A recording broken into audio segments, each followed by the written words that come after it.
Hi, everybody. I am so excited to be here with you for another episode of Thriving Together.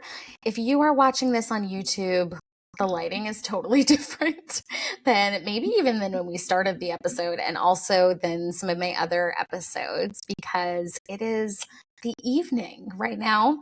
And I just finished recording this latest conversation with my amazing guest, and I wanted to make sure that I recorded the intro as well. So, a couple of things. I I am sharing today I am sharing someone with you that just means the world to me.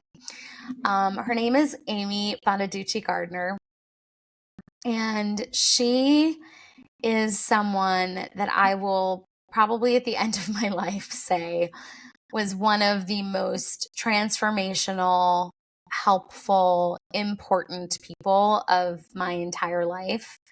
Um, I definitely have a few of those. I've had to do a lot of work on myself. I've been excited to do a lot of work on myself and learn about myself over the years.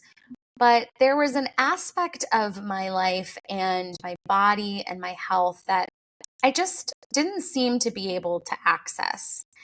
And as many of you know, in 2021, I started a journey towards a diagnosis of my third chronic illness, which is myasthenia gravis. And, it brought me to the edge of some really challenging, scary, hard things.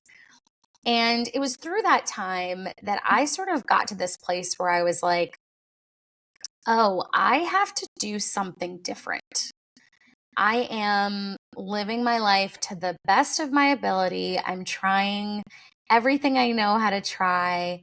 I am sharing and showing up and all the things and all the ways that I know I possibly can. But this isn't working.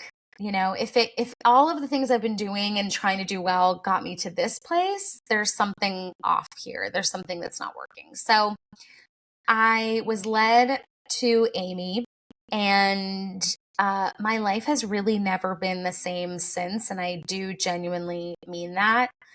Um, and for a lot of reasons, way more reasons than we can fit into one podcast. I realized like 10 minutes in, I was just like, oh my God, we have not even scratched the surface. There are 75,000 more things I need to talk to her about.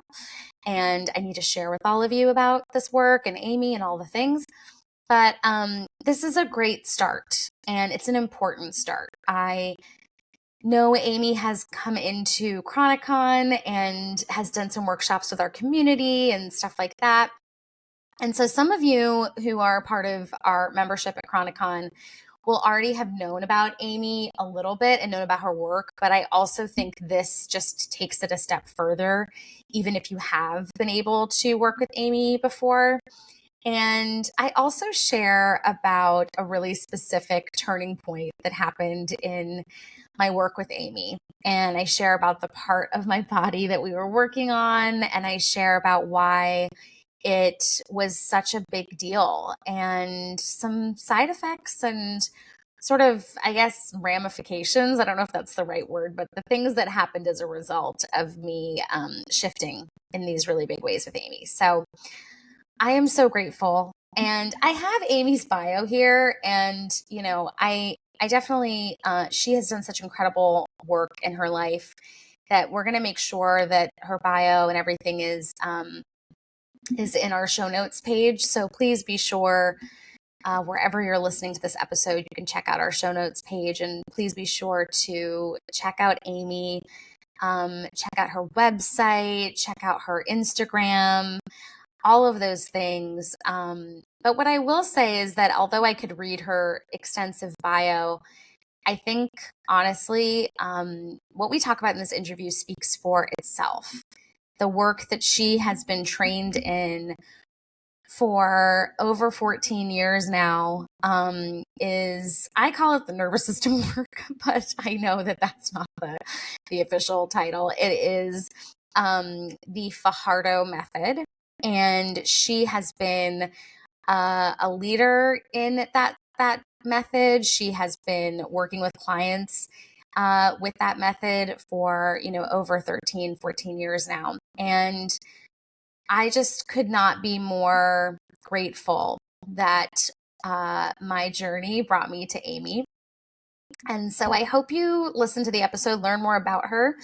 And as I said, I could read her whole bio, but I just want you to hear the episode and hear about her through her own words and through my words as well. So love you all so much. Thank you for listening. Thank you for being here. If you've been enjoying the show, I hope you'll take a moment and subscribe on Spotify and Apple if you haven't already. And please leave a review because it really does make a difference and does matter. And I just hope you enjoy this latest episode of Thriving Together. Hello, everybody. I am so thrilled, excited, all of the adjectives to have this conversation today with someone who I would call my dear friend, even though you are, I was going to say, you are my leader. Like you are leading some sort of revolution. It's not a cult, I promise. But even though I work with Amy and I'm one of her clients, Amy Bonaduce-Gardner has become a dear friend of mine. And I'm so excited that you're here, Amy. Welcome. It's hard not to become friends with clients when you get to know so much about their intimate lives. So. Yes, with appropriate boundaries, obviously. True. Obviously, just as a disclaimer. Another disclaimer that I think I should just mention because I just thought of it is this episode is not meant to be medical advice. Just for anyone out there, we are going to be talking about some stuff that Amy and I have been working on, that Amy has worked with and on throughout her entire career, and different aspects of the body and health. And anything that you hear, just take what resonates with you, and always consult with your doctor. But Amy, I'm so excited to talk to you today for so many reasons. First of all, literally any reason and excuse that I can have to talk to you. I'm genuinely like, sign me all the way up. I have been working with you for, I guess it's since September of 2022. So we're recording this at the very end of January. So it's been, about a year and a half. And you and our work together has hands down been one of the most revolutionary and transformative things that I have done for myself and for my life in a very, very, very long time.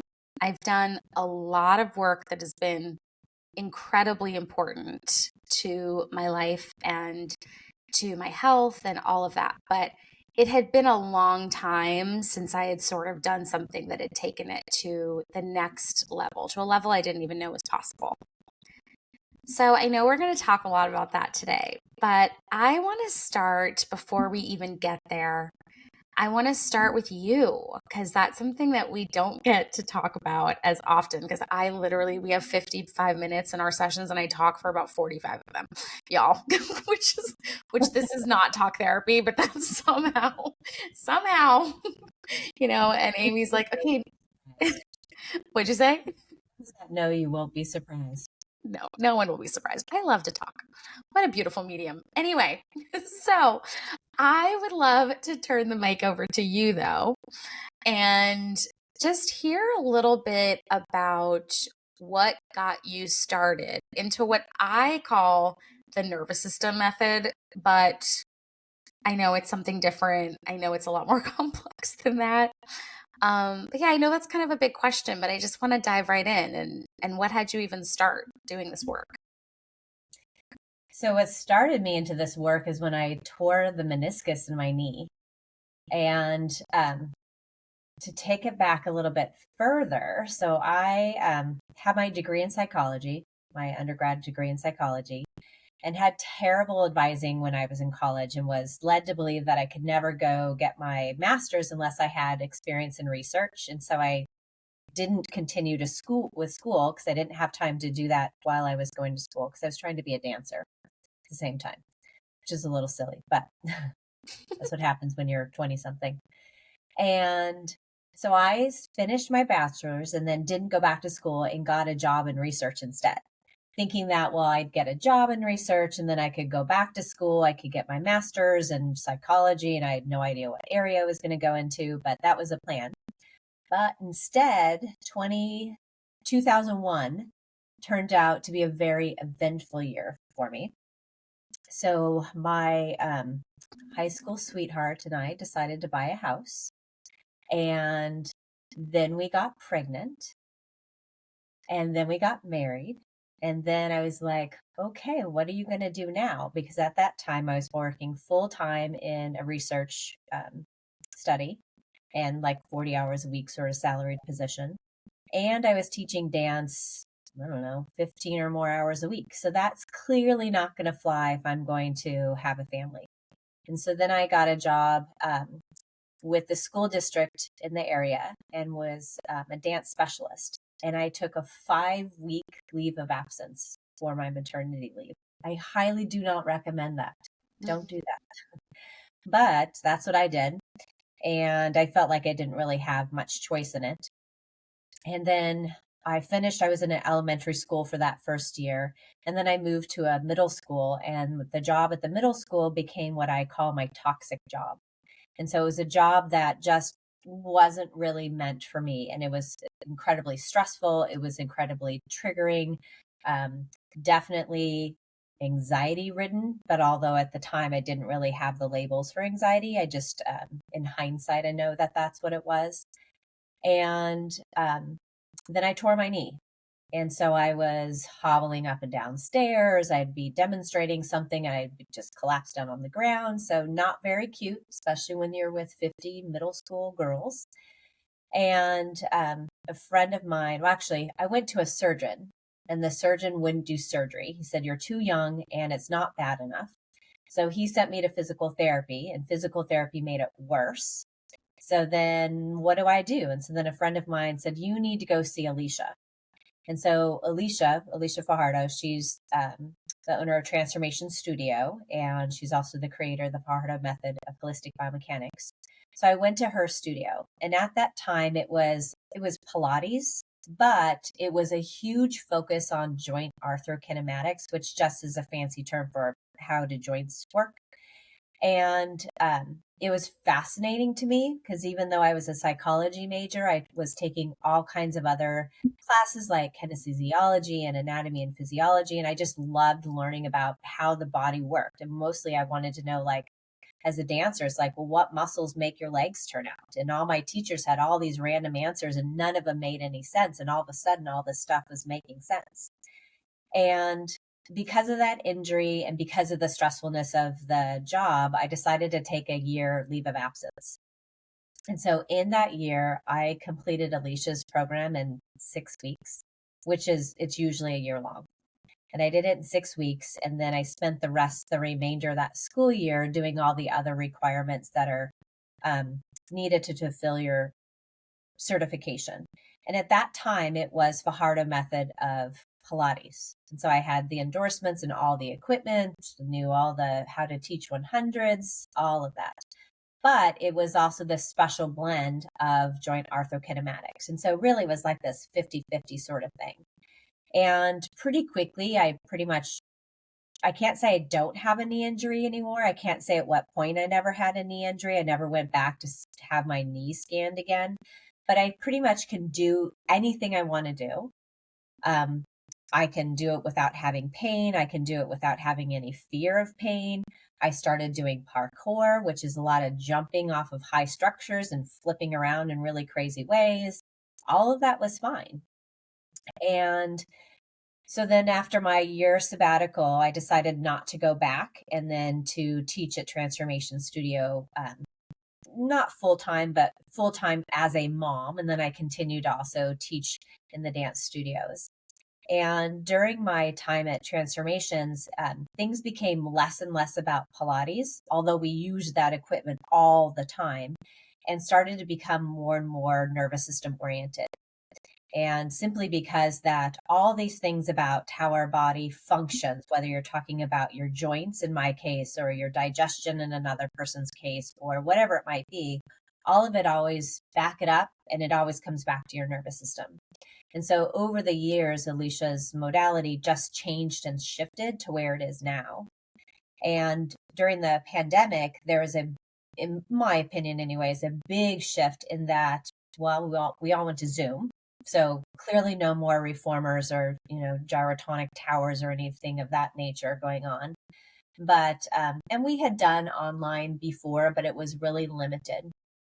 And so everything went to online, and we just did movement that could be done sitting on a chair, laying down on the floor, standing up, things of that nature. But our clients started to change. And so it was still people that had some sort of physical injury or movement discomfort, but it started to be more people with depression or anxiety or chronic diseases or you name it. And it's not that we didn't necessarily have that before, but those things are always secondary to the movement piece of it. And as we knew, it just wasn't the driving force, that this modality works just as well for non-movement things as it does for movement things, because it, again, goes back to your nervous system. So that's how I got here, basically. Yeah, no, thank you for sharing that with me. I mean, I knew a lot of that, but I didn't know all of it. So it's always really nice to know, what brings people to the work that they're doing, because I know, because I get to work with you, that you are so passionate and committed and dedicated to people understanding how your nervous system affects pretty much every single thing about you. Mm-hmm. And I think that's what I also want to understand. Like, why are you so passionate about it? Obviously, you had this injury and this, challenge with your knee, which can motivate you for sure on many levels. But I feel like I always think there's something deeper. So you tell me if there isn't, because I've been told sometimes people will be like, Nitika, there's just really nothing deeper. I never believe it when people say that to me. But you tell me, is there something that like kind of hooked you into being like, oh, wow, this is it? I think, first of all, I do have a little bit of a nerdy brain. Okay, great. We love a So, nerdy brain. yeah. And so the movement part of it, like how does our body work, was clearly fascinating. But remember, I have my degree in psychology, right? And so that also is very interesting to me. Mm-hmm. And to be able to start to understand a person's behavior and how that's connected with how they might move their elbow was really interesting to me, right? Or how I could change my behavior if I change my movement. That was really interesting to me. But you're right, there always is something personal about it. And so, like, when I go back to my job with the school district, my toxic job, so I was not a good person then. I was not a nice person. And I'm, should be grateful my husband still loves me, because I was not a good person, and it seeped over into my personal life. And so getting out of that experience, changing my nervous system, even though at the time I couldn't have said to you that's what I was doing, because we just didn't even use the term nervous system, but it was changing. And as a result, how I behaved was different. My relationship with my husband was different. My relationship with my child, I only had one child at the time, that became different. And it just became easier, right? Yeah. And so that's the big thing. It just became easier. And so there was less tension involved. There was less arguments involved. It was just, and not that it was perfect. Mm-hmm. Definitely not perfect. But it wasn't like this constant ongoing fog that you're trying to live in and function in. And then moving on down the road, everybody has their highs and lows in life. And my low was pretty darn low in my home situation. And because of this, I could see things in an incredibly different way than anybody else. It was different than what my friends thought. It was different than what my counselors thought. And all of them would be like, were questioning, like, well, how can you see it that way? Or how can you be okay with this? And things of that nature. And it was because I could see what's below the surface. Mm-hmm. Right. And so when one can see what's below the surface, it changes your entire perspective on the situation. And it also allows you to have much more compassion for another person. It allows you to have compassion for a situation, and it allows a degree of surrender. And surrender can be like a feeling of peace. And so if I can live this, even without giving the whole details of the story, right? What does that mean for other people? Right. And it Yeah. also allows me when I'm working with other people to understand what they're going through because I've lived it to some degree. Different story, different details, maybe even a different magnitude, but I still know that I've still experienced it. Mm-hmm. Yeah, I think that's so interesting because what you're explaining is, is empathy essentially, right? In different ways of saying it. But in my experience of what we've been through together, it's so much more than that. It's like, yes, there's surrender in it. Yes, there's compassion, like you were saying. But I mean, this is not textbook nerdy way of saying it. My way of saying it would be like, I feel like I was able, if it's like level 1 through 10, I was able to get even to like level 3 and 4 of like understanding, which I think most people are at level 0 of like really understanding what's going on, if I'm being totally honest. And that's not even a judgment. That's just they're not awakened or they're not like looking at themselves introspectively or going to therapy and things like that. But I think actually a lot of people who are listening are people who are seekers and who are really working on bettering themselves every day. And I definitely fit in that category. I've been going to therapy. I stopped going to therapy actually mostly when I started this work, but I've been going to therapy consistently for 10, 12 years, like, working on myself, doing all the classes, all the things. But I feel like if I was at a level 3 or 4 before with understanding nuance and patterns and that there's a greater picture, which gave me empathy and compassion, I'm at like a level 6, 7 now, honey. Like it's like it and I still am not at a level 10, like truly, right? Um but it's wild how much deeper the understanding gets. And what you've taught me and I've seen is that we're not even doing the work that we're doing to get understanding. No. You know what I mean? Which is so wild. Like, whereas cognitive behavioral therapy, that's what we're doing. I'm showing up to understand why this happened or why this person said this. But we are just doing the work. So what I want to kind of parse out with you is a couple of things. We're talking about the work, or I'm saying the work, and I know people who are in Chronicon's community have experienced it firsthand because you've done some workshops with us in there. And if you remember, the replays are up and you can take a look at them. And Amy's going to be coming back for more workshops every month, which is really exciting. So, for those people who have never experienced your work, and I mean, I love to talk about it, but I know you've said you just kind of have to experience it and not talk about it so much. But what is the work? Like, what are we doing?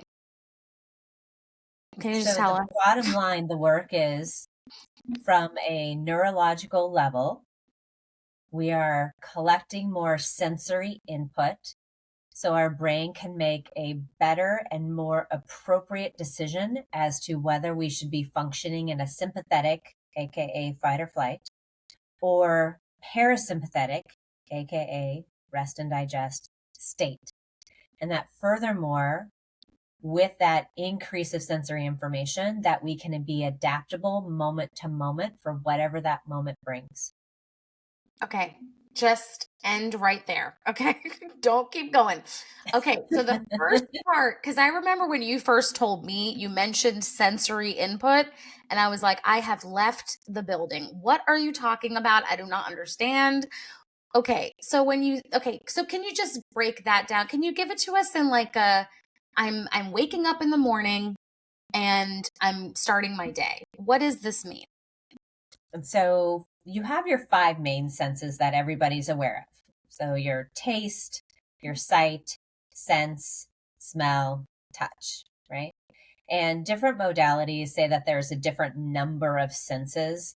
Carla Hannaford, she's an author, and she says there's 19. And so largely we use the principle of 19 different senses. And so you also have a sense of air currents, and you have a sense of hot and cold, and you have a sense of wet and dry, and you have sensory receptors specifically for electromagnetic frequencies, which now everyone knows about because of cell phones, right?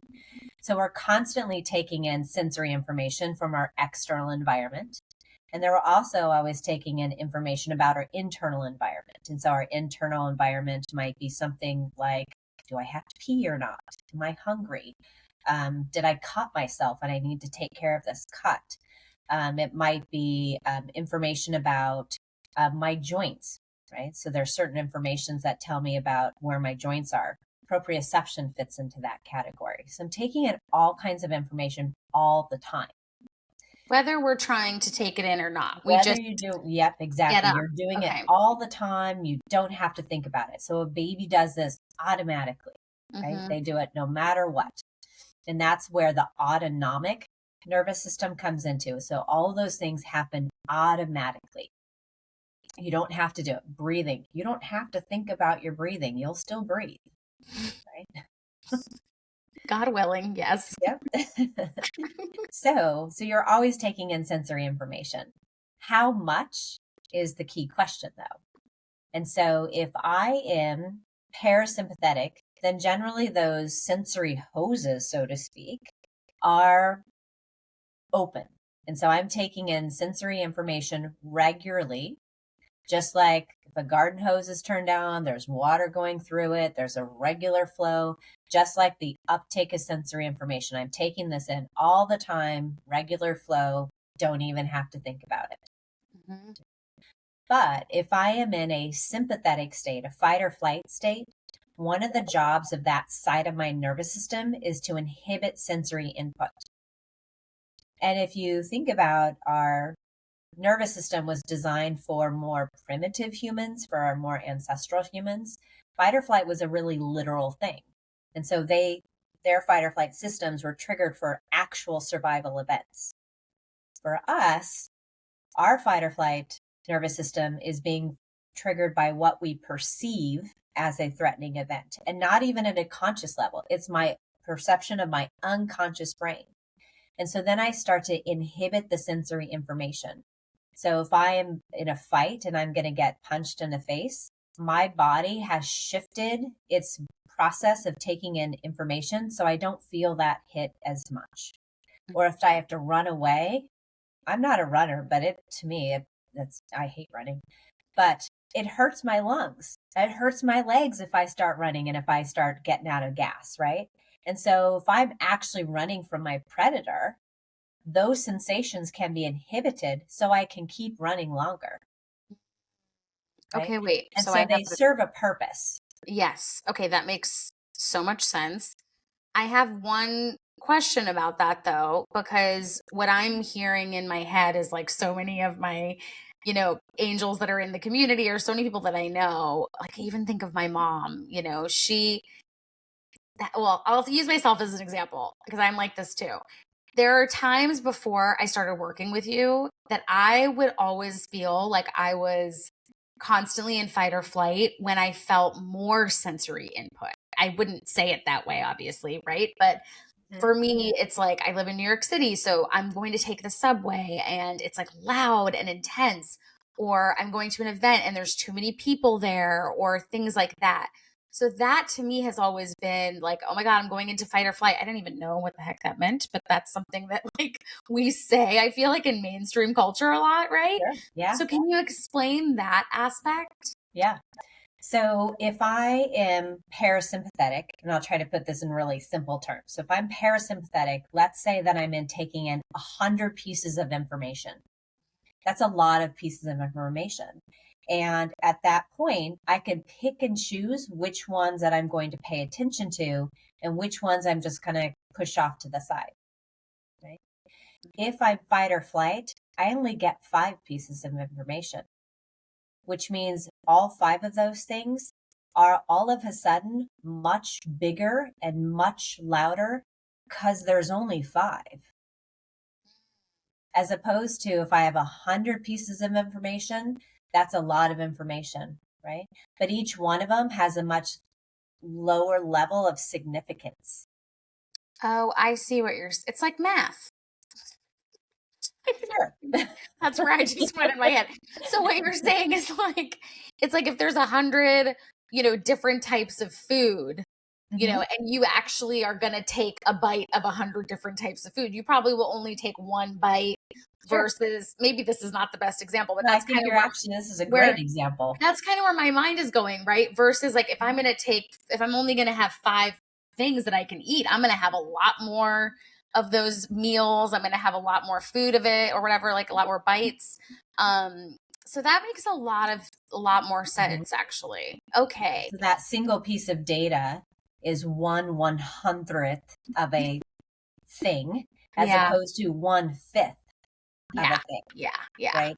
And so its significance, therefore, plays a much larger role. And Yeah. so those 5 things that you might be paying attention to, and keep in mind, again, this is unconscious. This Yeah. isn't something that your conscious brain is like going through, right? Yeah. Because your conscious brain could choose to pay attention to whatever it wants to.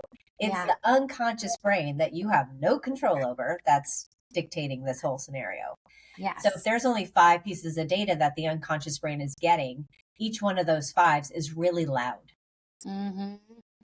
Yeah. I understand. I mean, back to the food thing. Clearly, I'm hungry. It's towards the end of the day.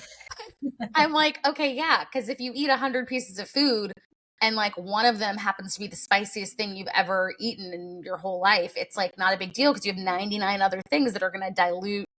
Oh, wow. Okay. But if you only have 5 and one of them happens to be the spiciest thing ever, it's like so loud. Okay. Again, maybe this is not the best analogy, but I'm hungry and it's where my brain is going. So hopefully it's helpful.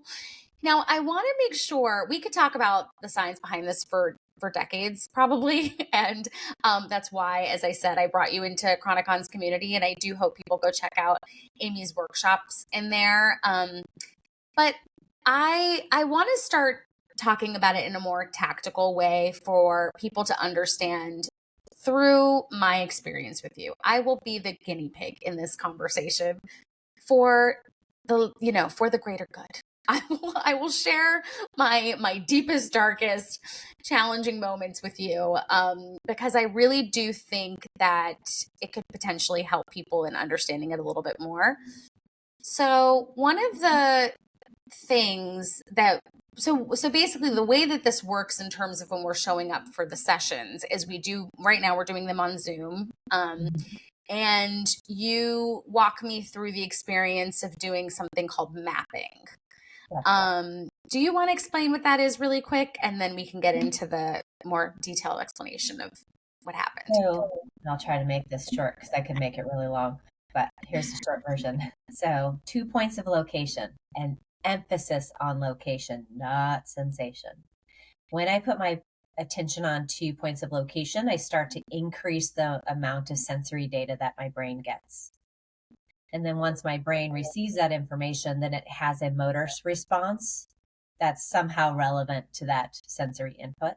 And thus I can start to create changes, perhaps in the 2 points that I'm paying attention to. Perhaps it is enough information for my brain to change its choice between sympathetic or parasympathetic. And Mm-hmm. generally, it starts to lead us towards parasympathetic, if not to parasympathetic. We don't get to choose that. There are cases when people get more fight or flight before they get less fight or flight, but it starts to increase that sensory data, and thus our brain can better make an appropriate decision for the moment. Yeah. So if you didn't understand anything that Amy just said, it's okay. I'm sure you understood the English words that she's saying, but I know when I first started learning about this, I was a little freaked out because I felt like you were speaking English, but I was hearing like a totally different language. And this is the Um, experiential part of it. Really, it's like yeah, literally nobody gets that yeah, until they've done it. And then I can explain again, and they'll maybe understand it a teeny bit more. And then we experience it again. But if you never experience it, it's never really going to hold any meaning for you.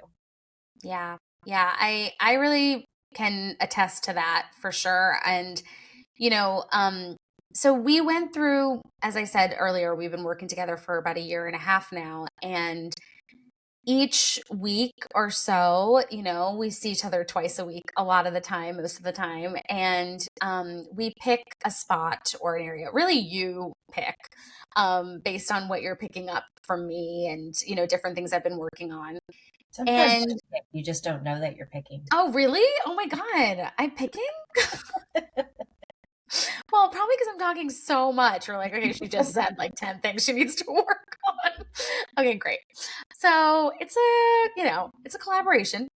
And one of the things that was like one of the biggest turning points for me in this work. So much had been working. At this point, we had been working together, I think about like 6 months or something like that, 6, 8 months. And maybe, yeah, like 6 months. And we started working on the clavicle. Mm-hmm.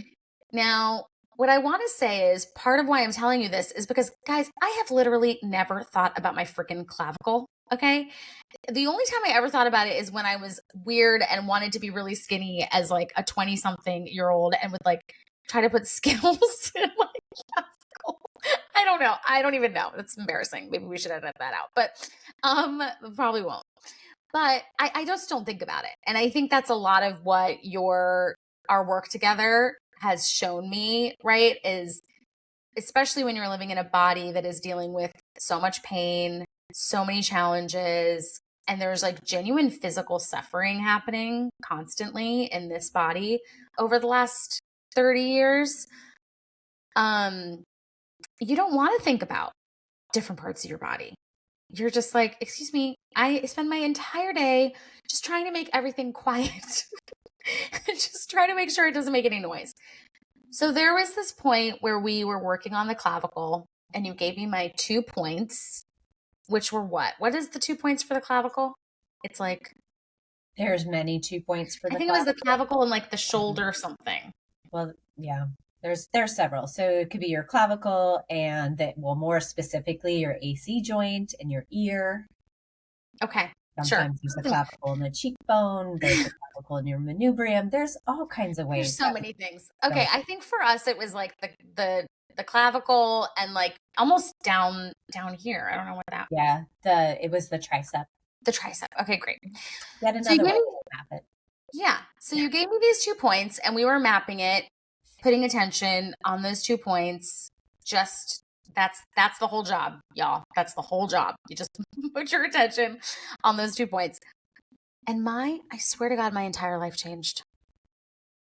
And what I want to help people understand is how does that happen? What the hell happened by literally just sitting with you on Zoom and thinking of those 2 points? What do you want to say about that? So back to how sometimes you tell me what we're going to map and you don't know that you're telling me what we're going to map, is that we always have a conversation, right? And so as I'm listening to the conversation, giving you feedback about what you're saying, that conversation, and especially with the way in which you and I work together, because I do have different relationships with every single one of my clients, but our conversation is generally what dictates what part of your body we're going to map. So if I can pull out some sort of common thread or a theme or whatever it is that is being talked about, I will pick a part of the body that is related to that. So the clavicle, different modalities have different ways of interpreting what body things mean, whether it's, well, the structure is this. The liver, for example, is largely across cultures, across timelines. Liver is associated with anger. And every part of your body can have some sort of association with that, and just different modalities have different associations. So my modality, the clavicle, is carrying the weight of the world on one's shoulder, or shouldering the burden. And so if somebody's communicating something in their life that indicates something of that nature, that's a big red flag that we should probably map your clavicles. Right? And if it's maybe something we've mapped before, well, we can map your clavicles a different way, because clearly there's more than one way to do it. And so hit the nail on the head with that one. And that through the mapping of the clavicles, as you started to unravel the motor patterns associated with your clavicle, you simultaneously started to unravel the emotional and behavioral patterns that are associated with it. And that's one of the things that often isn't recognized, is that every emotional, behavioral, psychological pattern we have also has a motor pattern associated with it. And typically, if that emotional and behavioral pattern is problematic in somehow, likely the motor pattern is actually a sympathetic or fight or flight reflex. Okay, so when you say motor pattern, yeah, I just want to be really clear. Like, what does that mean? So that means the motor pattern is the manner with which I use my clavicle. And a person uses their clavicle all the time. Their clavicle roughly holds your head up on top of you. Your clavicle is what allows you to reach up to the top shelf in your kitchen cabinet. Your clavicle does all kinds of things. Kind of a not one most people really ever think about it unless something goes wrong with it, but it's always doing something for you. And so the something that it does, it has a motor pattern. Muscles have to fire in a particular manner. The fascia in that area has to behave in a particular manner. And thus my arm will move in a particular way, or my head will be supported in a particular way. Yeah. And to reiterate the point that you brought up earlier was like, this is all happening subconsciously.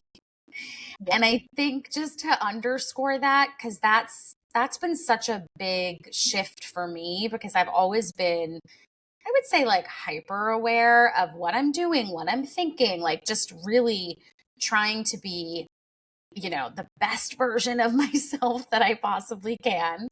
And that's been a coping mechanism, you know, for most of my life. But I would say a more helpful coping mechanism than some of the other options that I have. So I never really saw any issue with it. And I'm not even saying that there is one.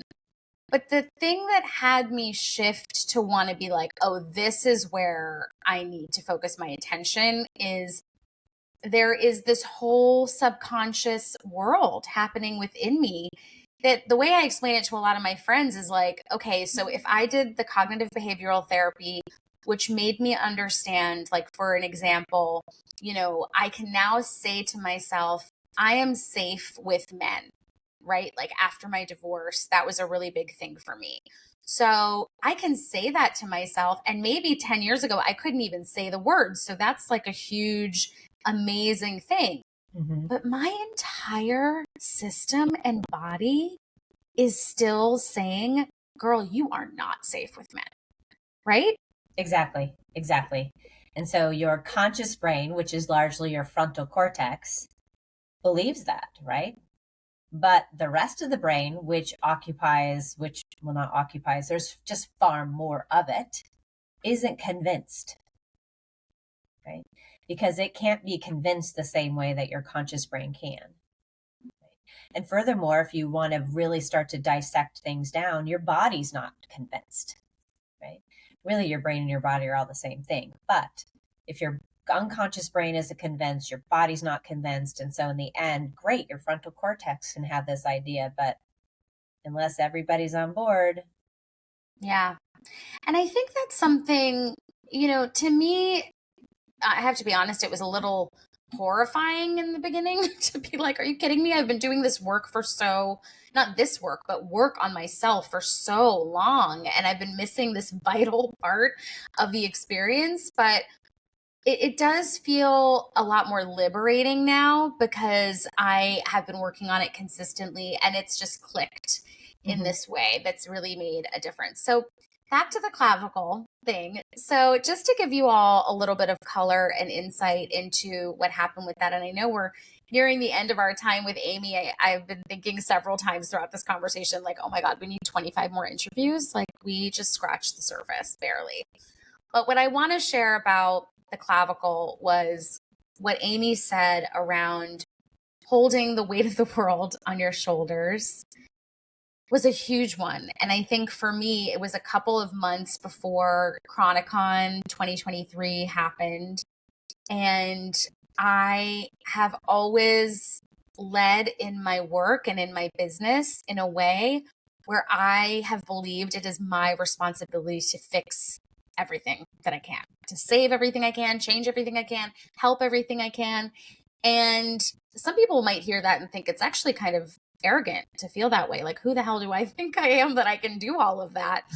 Um, but it was never my intention to be arrogant, but it was really a deeply, seated belief in me. And when we did that work during that time, I mean, I lost a couple friends during that time because I changed in such a drastic way where I was not willing to carry the weight of the world and everyone else's stuff on my shoulders anymore, that it changed me. It changed me in ways that I think were kind of earth shattering for other people and people in my orbit too. Absolutely. And I think, with regards to friends, losing friends, it's unfortunate that you lose friends, but you're not serving them if you're always rescuing them. Mm. Yeah, that's been a big one for me. One of the things I notice is that I definitely want to override my needs to help the other person. Mm-hmm. It's something I do a lot, but I would just still keep doing it before. Yep. So now I've seen it, which has just been such a blessing. So, oh my gosh, Amy, there's so much that I want to talk to you about still. So we're going to have to figure out how to do more things together. But what I want to kind of end with is just, this podcast is about thriving together. And I thought of that through our work together because a lot of what I used to focus on was, well, my old podcast was called The Point of Pain. So I was constantly, focusing on the pain, and I presented like a very positive person, but still was focusing on the pain and the heartbreak and the hardship. So I always want to know, what does thriving look like? Actually, I want to ask you two parts of this question. What does thriving look like for your clients? Like, what do you want that to look like for them? Depends on the client. Oh, damn. So some of my clients thriving is, going on tour with their rock band. Some of my clients thriving means playing pickleball with their friends. Thriving for some people means that, they're happy in their jobs. Sometimes thriving means your health. Mm-hmm. So it's really thriving is what happens when your body is no longer concerned with surviving. And if you're always in survival mode, thriving is not really an option. Mm, Thriving is what you want it to be. yeah. Well, I was just going to ask you as our final question today, what does thriving look like to you? What does thriving look like to me? Thriving to me is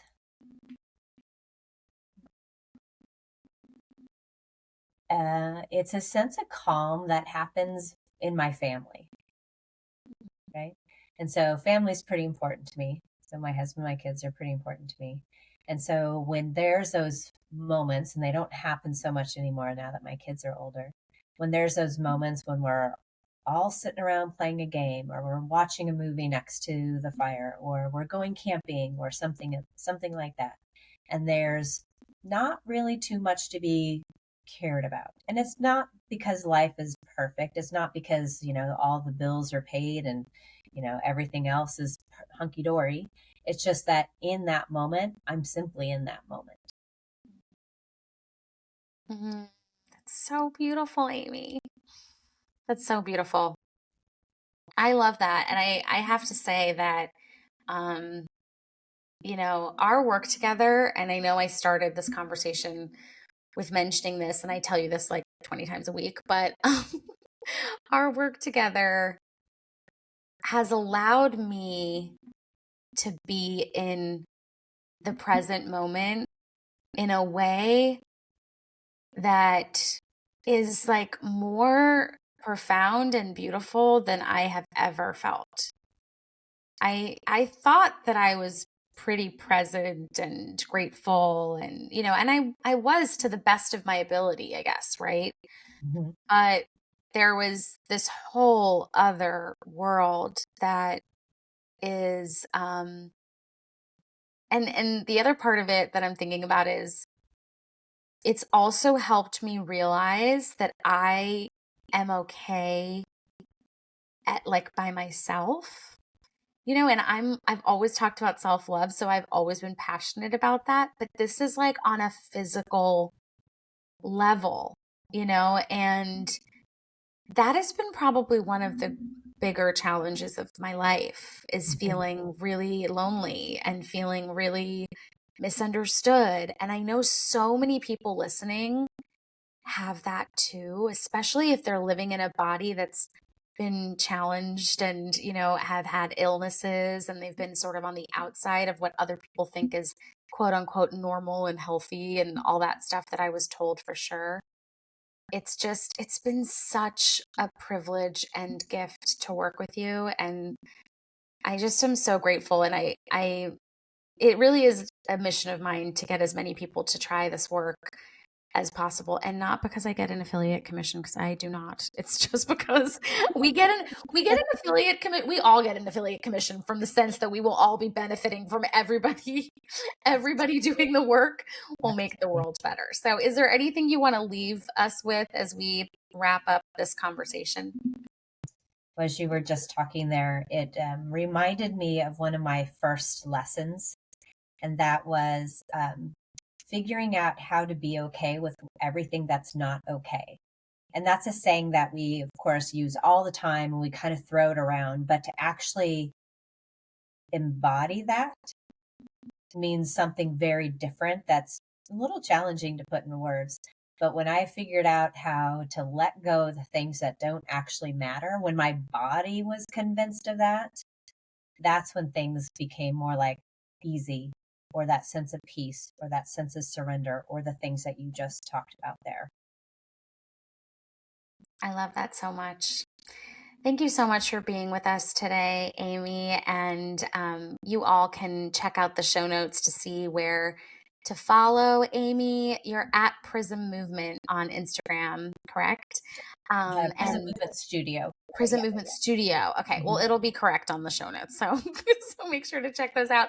And you can also check out Amy's website, which is also prismmovementstudio.com. Prismmovement.com. Okay, see, Yeah. this Yeah. is why. This is why we need to check. So Instagram is at Prism Movement Studio and the website is prismmovement.com. Yeah. Awesome. And as I said, please go check out our show notes page to make sure that you get all those links and check out Amy's work and fill out a form. I know some of the forms, sometimes when you see a website that's like, oh, contact form. I know personally, sometimes I get a little intimidated. Like, is anyone going to answer me? Like, you kind of think that there's no one there, but Amy is there and she Yes, will I answer answer you. all of them. You answer all of them. You do. And many of my friends and people that I love are now in the Amy vortex, which I'm so happy about. We have talked about starting a coven because because it needs to happen. And yeah, Amy will get in touch with you, and you can let her know that you listened to the podcast or however you want to connect with her is perfect. So thank you so much for being here, and thank you for being here with us, Amy. Thank you for having me.